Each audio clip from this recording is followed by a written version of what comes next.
టైంలో కూడా.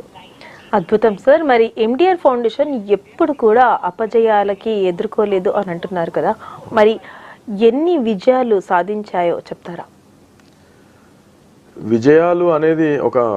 విజయాలు సాధించడం అనేది చాలా వరకు ఒక మనిషి జీవితంలో ఎంతో హ్యాపీయెస్ట్ మూమెంట్, వాళ్ళు ఒక హ్యాపీగా ఫీల్ అయ్యే మూమెంట్ అది. కానీ మేము ఈ ఫౌండేషన్ ఆధ్వర్యంలో మేము చేసే ఏ కార్యక్రమాలు కూడా ఇది ఒక బాధతో మేము చేస్తున్న కార్యక్రమాలే. ఒక అనాథ శవము మాకు వస్తుంది అంటే అనాథ శవానికి వాళ్ళకు ఉన్న చుట్టాలు ఎవరు, వాళ్ళకున్న బంధువులు ఎవరు, వాళ్ళ తోబుట్టువులు ఎవరు, ఎక్కడి నుంచి వచ్చిర్రు, ఎక్కడ చచ్చిపోయినరు, వాళ్ళు ఇక్కడి నుంచి మళ్ళీ వాళ్ళ ఇంటికి వాళ్ళ కుటుంబానికి వాళ్ళ కుటుంబం దగ్గరికి వెళ్ళి లాస్ట్ ఒక మనిషి జీవితం అంకం చావు, ఆ చావుని కూడా వాళ్ళ కుటుంబ సభ్యుల మధ్యలో జరుపుకోలేని ఒక నిస్సహాయ స్థితిలో వాళ్ళు ఉన్నప్పుడు మేము ఆ పరిస్థితిని మేము వాళ్ళకి ఒక పెద్ద మనిషిగా అయితే మాకు ఒక తండ్రిలాగా, ఒక పెద్దమ్మ అయితే మాకు ఒక అమ్మలాగా మేము భావించి, చిన్నపిల్లలు అయితే మాకు తోబుట్టువులాగా మేము భావించి వాళ్ళకి సేవాకార్యం, వాళ్ళకి నిత్యం మేము అంత్యక్రియలు నిర్వహిస్తూ ఉన్నాము. 1 కాదు 2 కాదు, ఇప్పటివరకు మేము ఒక 543 ఆ సంఖ్య పెరిగే కొద్దీ మాలో బాధ పెరుగుతుందే కానీ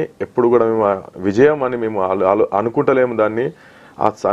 ఇంకా సామాజిక మాధ్యమాలలో నేను చెప్పే ఒకే ఒక మాట, మీ ఇంట్లో పెద్దవాళ్ళు కానీ ఎవరైనా ఇంట్లో నుంచి బయటికి వెళ్ళినప్పుడు వాళ్ళ పాకెట్లో అడ్రస్ ప్రూఫ్, ఒక ఆధార్ కార్డే కానీ ఇంకా ఏదన్నా వాళ్ళని ఐడెంటిటీ ఒకటి ఖచ్చితంగా ఉండాలి. ఎందుకంటే వివిధ జిల్లాలకు ఇక్కడి నుంచి వేరే జిల్లాలకు వెళ్ళేటప్పుడు వాళ్ళ జోబులో ఏది ఉండదు, ఏదన్నా ఎప్పుడు ఏది జరుగుతుంది అనేది మన చేతిలో ఉండదు.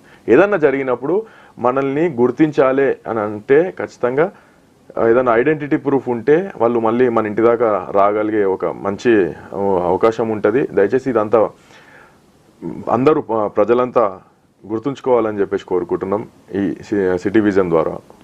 ఖచ్చితంగా అండి, ఇది మాత్రం రియల్లీ ఇంపార్టెంట్ అండి. ఏంటంటే ఇవాళ రేపు బయటికి